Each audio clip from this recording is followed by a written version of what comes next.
lekker week gehad? Was die Here goed vir julle? Prys die Here.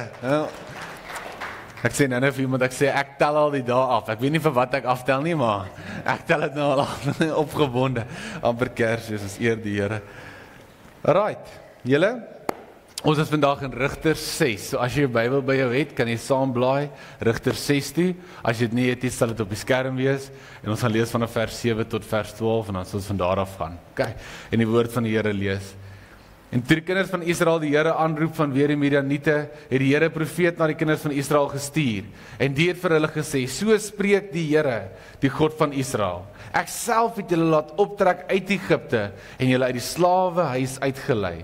En julle gered uit die hand van Egiptenaars en uit die hand van al julle verdrukkers en hulle voor julle uit verdrywe en hulle land aan julle gegee. En ek het aan julle gesê, ek is die Here, julle God.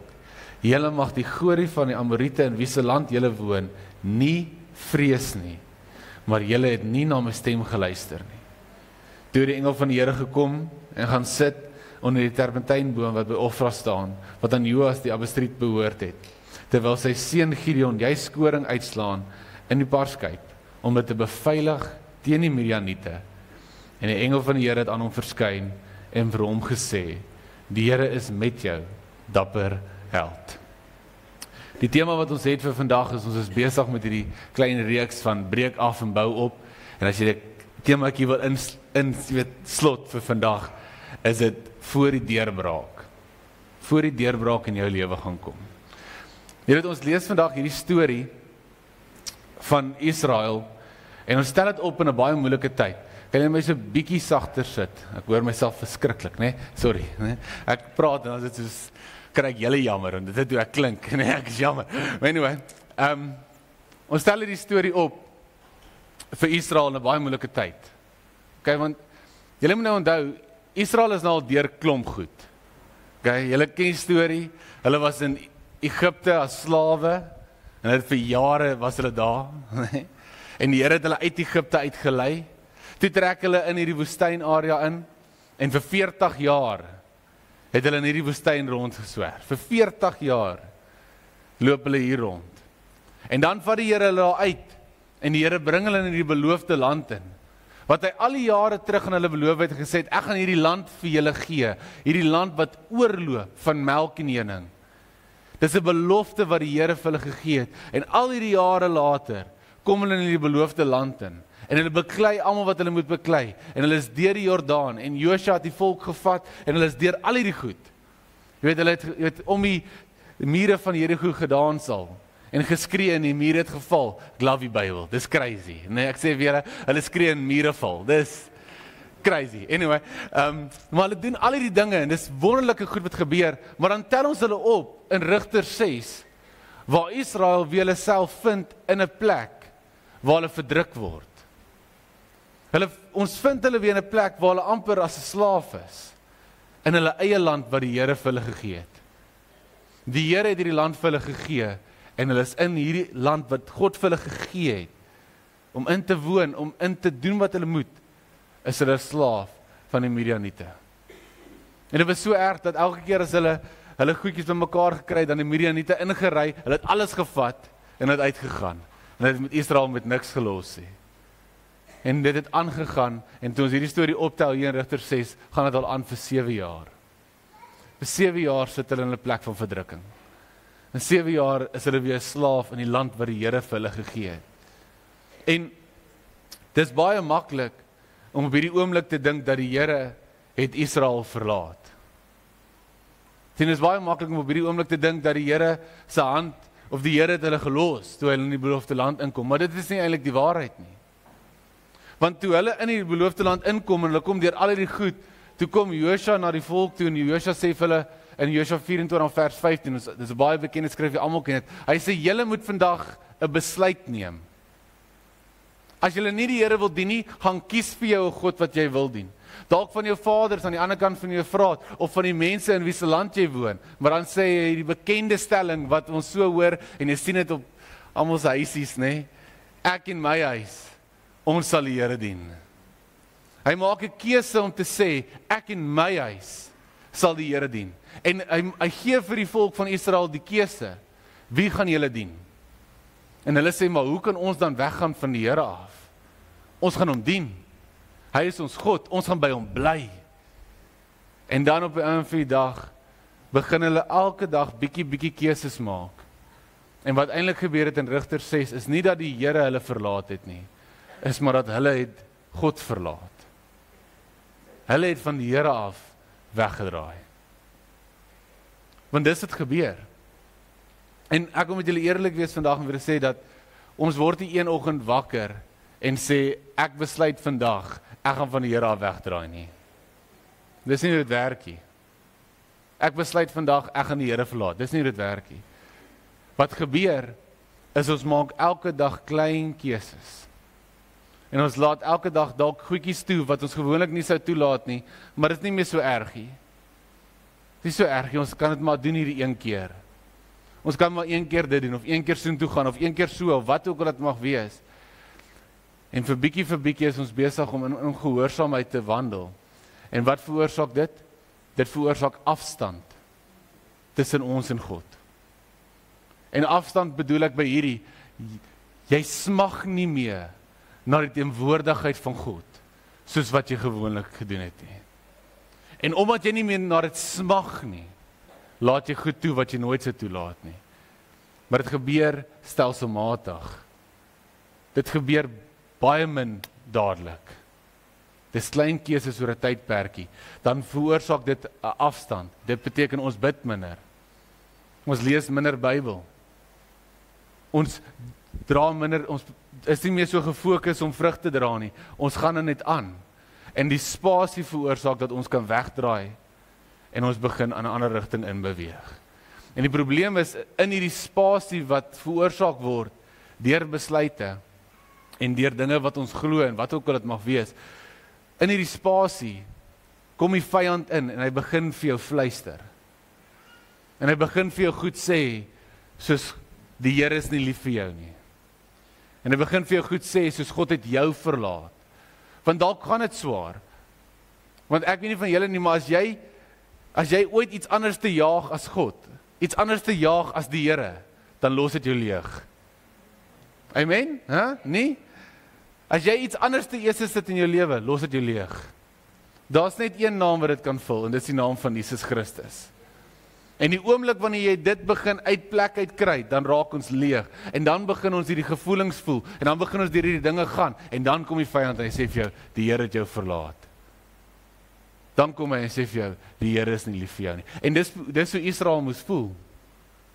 Want toe die engel van die Here vir Gideon sê, jy's 'n dapper held, en God is met jou, toe vra hy vir hom in vers 13, dan vra Gideon vir hom, ag my Heer, maar as die Here saam met ons was, hoekom het al die dinge dan met ons gebeur? So hulle voel dadelik dat die Here het hulle verlaat, maar hulle die afstand veroorsaak.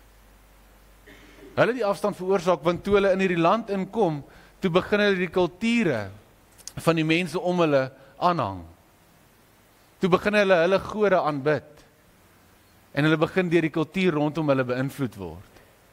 En hier voel hy dat die Here het hulle verlaat. En partykeer voel ons asof die Here ons verlaat het. En partykeer voel ons asof God ons nie liefhet nie, of partykeer voel ons die Here hoor nie ons gebed nie. Maar ek wil vandag vir julle iets kom sê, en ek weet nie hoekom nie, maar die hele week druk die Here dit op my hart. Ek sê vir julle, ek worstel met hierdie, maar ek moet dit vir julle sê, dat dit is dit. Niks wat jy doen, kan die liefde wat God vir jou het, uitvee nie. Niks. Niks wat jy doen, kan wat Jesus vir jou by kruis gedoen het, kom uitvee nie.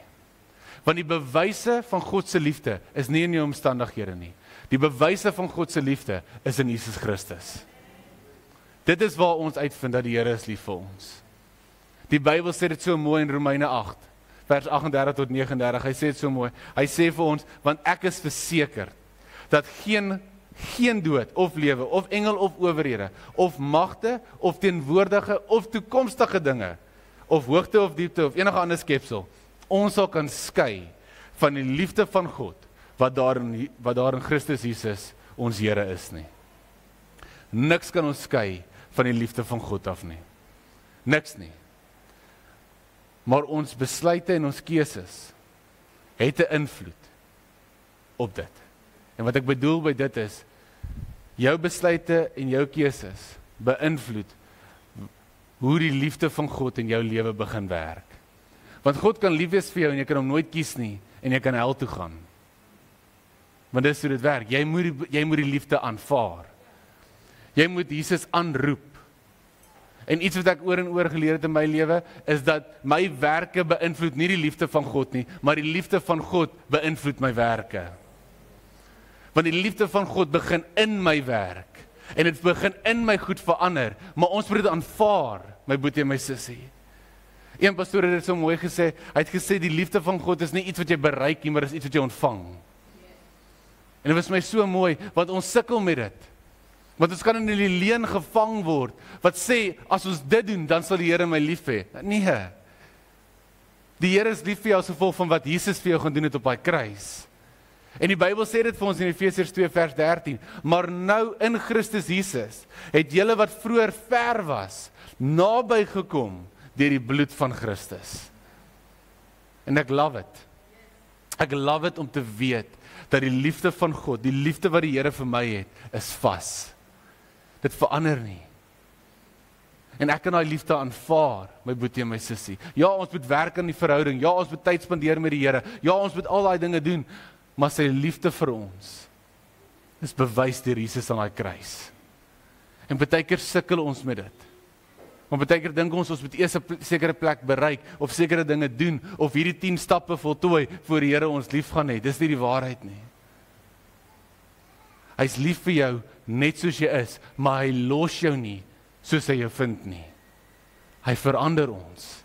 Die liefde van God verander ons.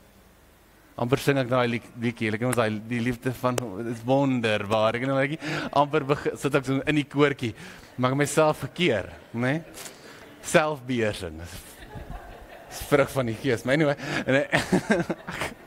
ek grap. Maar dis iets wat so my afgespeel het, en ek dink hierdie week aan die liefde van die Here, en hoe Israel moes voel, want hulle moes voel, God het hulle verlaat. Ek meen, die Here noem vir Gideon dapper held, maar hy is besig om weg te kruip. Dis nie so dapper nie. Ek kan imagine hoe hulle moes voel en gedink het, maar Here, waar is U dan? U nie lief vir ons nie. En ek weet nie wat is die Midianiet wat vandag in jou lewe afspeel nie, ek weet nie wat is die ding wat jou druk, of wat jy oor bekommer is nie, en ek weet nie of jy oor die vraag rondom dit nie. Maar een ding weet ek verseker is dat dit maak nie saak waardeur ek gaan nie. God se liefde bly vir my vas, as gevolg van die kruis. En ek dink hierdie week aan dit, en ek wil met julle 'n storie deel van die eerste keer wat ek werklik dit verstaan het. So ek het die eerste keer regtig begryp het, wat beteken hierdie liefde? Soos, hoe kan hierdie liefde net bly staan, man? En ek het hierdie Bybel opgebring vanoggend, né? Alright. So hierdie Bybel was eintlik maar die eerste Bybel wat my ma vir my gekoop het toe ek universiteit toe gegaan het. Alright. So in my eerste jaar van universiteit het ek nie teologie geswat, ek het iets anders geswat, en ek het nie die beste lewe geleef nie. Ek was nie die beste kind nie. Ek het allerlei dinge gedoen wat nie reg was nie, en ek is nie skaam om daar te praat nie, want die Here het my uit dit uitgeruk en hy het my kom red en hy het my kom skoon was.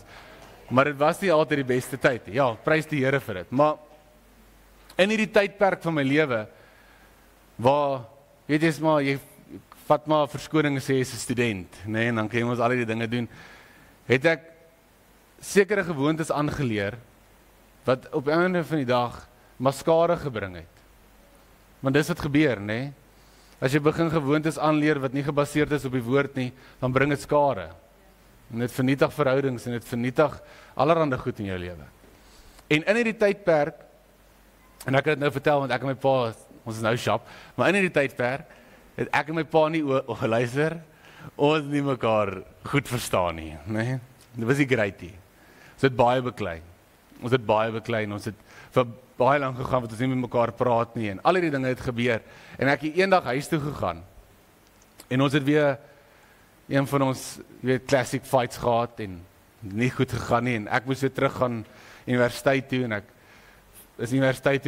vat my Bybel, en ek ry universiteit toe, en nou moet julle onthou dat ons het net hierdie fight gehad, en ek weet nie of my pa dit kan onthou nie, hy kyk, nee, so ons sal maar hoor, nee, hy gaan my nou bel en sê, hoekom vertel jy dit, maar anyway,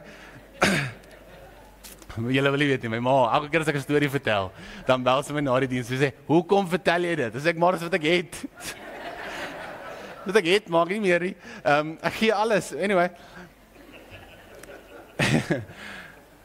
En ons het hierdie fight gehad, en ek gaan terug Potch toe, en ek het gedink, man, dis nou tot hier toe, soos, ek weet nie of ons verhouding ooit gaan herstel nie. Soos, ek dink ek en my pa gaan ooit weer oog tot oog sien nie, en dit was nie great nie, en ek kom by die universiteit aan, en die aand sit ek op my bed, en ek besluit toe ek gaan Bybel lees, ek het nie baie Bybel gelees daai tyd, en ek besluit toe ek gaan Bybel lees, vir een of ander rede, en ek maak my Bybel oop, en in my Bybel kry ek R100, nee? En eers het ek gedink, score, nee, student, julle ken, nee, chicken licken, gaat ons, anyway, dis wat ons geëet het, dit was great, maar anyway, ek kry toe hierdie R100, en in houding en gedagte, ek en my pa het hierdie groot fight gehad, gedink ons gaan nie meer, verhouding is daarmee heen, en wat ook al, en ek kry die R100, en ek maak hom oop die aand, toe ek daar was, en op die R100 is daar geskryf, love you my Bill, en my pa het in die Bybel gesit, voor ek teruggery die universiteit toe, en ek het hom nooit eintlik die storie vertel nie, maar dit was een van die oomblikke wat my lewe begin verander het. Want ek het besef, wat is 'n vader se liefde vir sy kind? Dat dit maak nie saak waardeur ek gegaan het, of wat ek gedoen het nie. En ja, hy het baie keer opgetree op sekere maniere om my te moet jy weet, om my weer in lyn te kry. Maar op die einde van die dag, het hy nog steeds vir my gesê, ek lief vir jou my kind. En ek weet nie vir wie dit moet wees vanoggend nie, maar ek weet nie wat jy gedoen het, of waarmee jy besig is nie, maar ek wil hê jy moet weer die Here sê vandag vir jou, ek is lief vir jou my kind. En niks wat jy doen, kan jy ook skei van daai liefde af nie. Niks wat jy doen, kan die Here laat wegdraai van jou af nie. Want dit is set in Jesus Christus. Dis hoekom as ek hierdie storie lees vanoggend, in Rigter 6, dan lees ek dit anderste. Want as ek vers 7 lees, en ek hoor hoe hy skree, en toe die kinders van Israel die Here aanroep, vanweer die Midianiete, dan sien ek nie net 'n volk hierso wat uitroep, as gevolg van ongehoorsaamheid, of wat ook al dit mag wees nie. Ek sien dit as 'n kind wat uitroep na sy pa toe. Ek sien dit as 'n kind wat uitroep en sê, Here help my. Ons word verdruk. Ek gaan deur iets wat ek nie kan hanteer nie. Ek het foute gemaak, Here, ek weet. Ek het besluite gemaak, ek weet, maar Here help my. Want Israel moes onthou wat God vir hulle gedoen het, maar man, hulle moes ook onthou wie God is en wie sin hulle is. Dat hulle behoort aan die Here. Dat hulle behoort aan hom en dat hulle is sy kinders. My boetie en my sussie, die Bybel sê dat as ons Jesus Christus aangeneem het, het is nie mag om te sê ons is kinders van God. En jy moet onthou dat wanneer jy uitroep na die Here toe, roep jy nie uit na iemand wat ver is nie. Jy roep nie uit na iemand wat net elke nou en dan met jou wil praat nie. Of iemand wat jou wegstoot nie. Jy roep uit na jou pa toe wat in die hemel is en hy's 'n goeie vader. En hy's lief vir jou.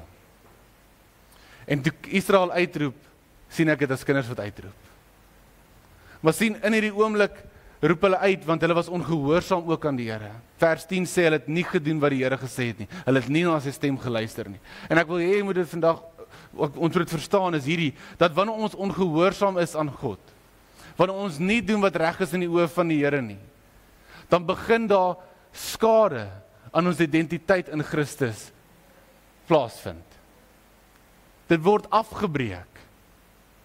Dit word afgebreek en jy vergeet wie jy is as gevolg van sonde. En die Bybel sê Efesiërs 4 vers 22 tot 24. En ek lees dit vir julle in die Engels, né? You were taught with regards to your former way of life to put off your old self, which is being corrupted by its deceitful desires, to be made new in the attitude of your mind, and to put on the new self, created to be like God in true righteousness and holiness. Hoor wat sê die woord hier. Deur daai begeertes word ons besoedeld. Maar ons is geleerd om daai ou self af te lê en die nuwe self aan te trek. En dan sê die woord hierso vir ons om te loop soos die Here in geregtigheid en heiligheid. My boetie en my sussie, jy is gemaak in die beeld van God. Jy is gemaak in sy beeld. Sonde probeer dit vernietig. Maar wanneer ons terugdraai na die Here toe en ons sit hierdie ou goed af en ons begin loop in die nuwe self, dan raak dit 'n realiteit. Dat ons in geregtigheid en heiligheid wandel, maak nie saak waar ons gaan nie. En wanneer mense na ons kyk, dis my grootste begeerte, is wanneer mense na ons kyk, dan moet hulle die liefde van God sien. Hulle moet Jesus sien. Hulle moet vrug van die Gees sien. Hulle moet sien hoe dit lyk om 'n kind van die Here te wees.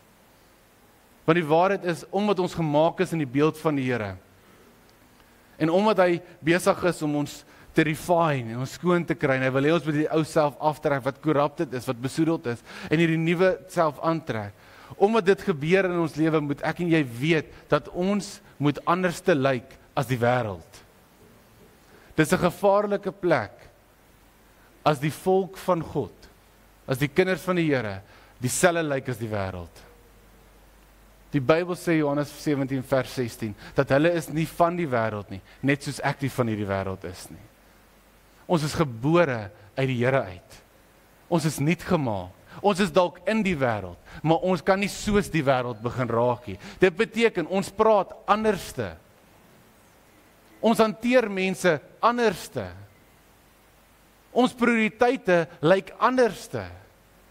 Want ons is nie soos die wêreld nie. Ons is dalk in die wêreld, en ons is hier om die lig te wees, en die sout van die aarde te wees, en al daai dinge. Maar as ons dit wil doen, as ons werklike impak wil hê op ons omgewing, kan ons nie deur die kulture rondom ons beïnvloed word, om soos hulle te begin raak nie. En dis presies wat met Israel gebeur het. Hulle is deur die kulture van die Midianiete, en van almal om hulle, is hulle beïnvloed. En hulle het begin ja sê vir goed, wat hulle nooit voor ja sou sê nie. Hulle het begin gode aanbid, wat hulle nooit moes aanbid nie. En het hulle self in hierdie plek gekry. En nou word die land wat oorloop van melk en honing, wat eintlik hulle beloofde land moes wees, word nou 'n plek van gevangenis, as gevolg van ongehoorsaamheid. My boetie en my sussie, die Here kan die deure vir jou oopmaak, maar as jy ongehoorsaam is, die oomblik as jy daar instap, dan raak dit 'n plek van gevangenis. En die Here is so lief vir ons, né? Hy sal eerder bietjie wag. Ons moet onthou dat die Here doen nie die kwaad nie. Die vyand bring die aanvalle, die vyand bring die lelike goed. Maar partykeer sal die Here dit toelaat, dat ons vir 'n rukkie verdruk word, sodat ons kan terugdraai na hom toe, en hom aanroep, as wat hy ons los, dat ons heeltemal vergaan, en net aanhou loop. Dis hoe groot God is, dat hy kan tot die lelike ding gebruik, om ons terug te draai na hom toe, dat ons kan uitroep, Abba Vader, Here help my, Here red my, Here draai my, help my om op te hou met hierdie. En dis wat in Israel gebeur. Hulle lyk presies dieselfde as die mense om hulle, die nasies om hulle. En die Here sê, dis nie hoe dit werk nie. Dis nie hoe dit werk nie.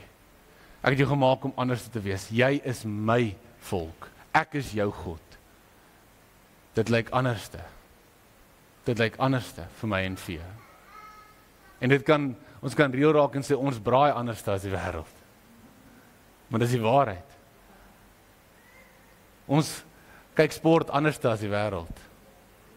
Moenie nou ophou sport, luister, nee, ek is dik op 'n Formula 1, luister. Dis lelik, nee, op 'n Sondag. Dit is nou klaar, ek moet nou wag vir 'n jaar, maar dis lelik. Anyway, maar ons kyk dit anderste. Ons kyk dit anderste, julle, daar's 'n verskil. Ons is nie van hierdie wêreld nie. Ons is in hierdie wêreld om 'n verskil te maak, maar man, ons is nie van hom nie. Moet dit nie mekaar kry nie. Moet dit nie mekaar kry nie. En wat hier in hierdie storie van Rigters gebeur, in Rigters 6 is so mooi, want die Here kry vir Gideon op hierdie plek, nê? En hy is besig om hierdie koring in die parskyp te druk en dit fyn te maak en alles, en die engel daag op na hom toe. En ek love it. Ek sê vir julle, ek love it, want ek is ons 'n prentjie mens. So hy kruip weg vir die Midianiete, want die oomblik as die Midianiete agterkom, daar's nou iets wat aangaan, dan kom hulle en kom vat hulle alles, nê? So hy kruip weg. En hy is besig om al hierdie goed te doen. En die engel daag op by hom en hy sê vir hom, jy's 'n dapper held. En ek love it, want wat Gideon doen, lyk nie baie soos 'n dapper held op die oomblik nie. En die omstandighede waarin hy homself bevind het, lyk dit nie baie asof die Here met hom is, jou dapper held nie, jy weet? En dis wat vir my so mooi is, want die Here roep ons iets wat ons dalk nog nie eens is nie. Hoekom? Want hy sien raak wat hy het jou geroep vir iets, en hy sien dit raak, nog voor jy daar is. En hy roep jou in dit in. En daar is 'n toekoms moontlik vir dit, wat ons vry is van sekere goed, wat ons anders te lyk as die wêreld. Daar is 'n toekoms wat jy kan loop in die roeping wat die Here vir jou het. Daar is, maar my boetie en my sussie, iets wat ek geleer het is hierdie: die plan wat die Here het vir jou lewe kan nie werk sonder die Here nie. Dis baie wys, né? Super ingewikkeld. Die plan wat die Here vir jou lewe het kan nie werk sonder die Here nie. Dit het niks anders te nodig nie. Dit het die Here nodig. Dit het nie geld nodig nie. Dit het nie mense se opinies nodig nie. Dit het niks anders te nodig nie. Dit het net God nodig. En solank as wat jy hom in al jou weë ken, sal hy ook baie vir jou gelyk maak. Maar die probleem is, ons dink ons kan daai toekoms bereik sonder die Here. Dat hy wil 'n backseat hê. Hy wil nie. Hy wil voorloop. Hy sien wat vir ons uittrek. En hy roep vir Gideon en sê, jy's 'n dapper held. Gideon is nog nie 'n dapper held nie. Maar dit was nog die hele tyd in hom, want hy het hom gemaak om dit te wees. Dis 'n roeping wat die Here vir hom gegee het. En hy roep dit uit.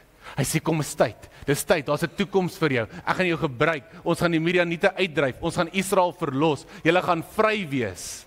En ek dink Gideon raak super opgewonde. Hy vra as 'n klomp vrae, né? Alright. Hy sê vir die Here, okay Here, ek vertrou U, maar kan ons eers laat hierdie nat word en dan moet hy droog bly, en hy vra al hierdie vrae, en die Here doen dit, en dan raak hy opgewonde, want die Here sê vir hom, jy gaan nie sterf nie. Gideon het hom nie eens gevra of hy gaan sterf nie, okay? So, hier gaan nou iets gebeur. En Gideon raak so opgewonde, dat in vers 24 van Rigters 6, hardloop hy, en hy gaan bou 'n altaar vir die Here, en hy noem dit, die Here is vrede. Super excited. Die Here is vrede. En hierdie is 'n plek wat ons moet oplet nou, want baie keer sal jy hoor die Here het 'n plan vir jou lewe en daar is 'n toekoms, 'n hoopvolle toekoms, en dis planne vir voorspoed en nie teëspoed nie, en hy is vir jou en nie teen jou nie, en jy hoor al hierdie goed en jy raak opgewonde en jy hardloop hier uit, nê? En van nou af tot en met vanaand is dit worship musiek. En môre vas ons en ons gaan deur en aan Woensdag vind jy jouself weer terug. Presies waar jy was. En dan vra ons die vraag, hoekom? Wat het nou gebeur? Want ons raak opgewonde vir die beloftes, ons raak opgewonde vir dit en ons skree vir dit en is amazing. Maar een ding wat ek geleer het is hierdie, dat God se vrede sonder God se prioriteite is altyd tydelik. Jy kan nie die Here se vrede hê in jou lewe as God se prioriteite nie vir jou belangrik is nie. Dit gaan net tydelik bly. Jy gaan oomblikke hê waar jy sê amen, prys die Here, en dan gaan jy terugval in daai gat in. Die prioriteite vir die Here is baie belangrik. Dis hoekom wat vir God belangrik is, moet vir my en jou belangrik is. En dit is belangrik vir die Here genoeg was om dit in sy woord te skryf, moet dit belangrik genoeg vir my en jou wees om dit te volg, om dit te doen. Jy weet, en ek lees die storie en weet, Gideon is opgewonde hoor, hy bou 'n altaar, hy's reg, hy noem die plek, die Here is vrede, en in dieselfde nag sê die woord, in dieselfde nag, in vers 25, hoorie, in dieselfde nag het die Here vir hom gesê, neem die bil van jou vader, naamlik die tweede bil, wat 7 jaar oud, 7 jaar, en breek die altaar van Baal af, wat aan jou vader behoort, en kap die heilige boomstam af, wat daar langs aan staan. In dieselfde nag, kom die Here na Gideon, hy sê vir hom, dis great, ek is vrede, en ek wil jou gebruik om die Midianiete uit te dryf, en ek wil jou gebruik om vrede te bring oor Israel, en ek wil jou vorentoe vat, maar voor ons enigiets van hierdie gaan doen, moet jy eers die altaar van Baal gaan afkap, wat by jou vader se huis staan. Maar my boetie en my sussie, daar kan nie 2 altaars wees nie. Jy kan nie op die een hand sê ek roep en ek dien die Here, maar in die ander hand dien jy ook iets anders te nie. Dit is wat die Here sê in Matteus 6 vers 24 nie? Wat hy sê dat jy kan nie twee dienaars dien nie. Jy kan nie 2 meesters dien nie. Of jy gaan die een lief hê en die ander een haat, of jy gaan die een meer aandag gee as die ander een, en dan sê hy daar op 'n van die dae, jy kan nie God en Mammon dien nie. En die Here praat hier van Mammon, maar ek wil hê jy moet weet dat dit is wat Baal in die Ou Testament was. Hierdie altaar wat hulle gebou het, is nie Baal nie. Dis net 'n simbool van die geloof wat agter die altaar gestaan het. En die Baal in hulle tyd, in Midianiete se tyd, hulle het geglo dat hy is die een wat reën bring en vrugbaarheid bring.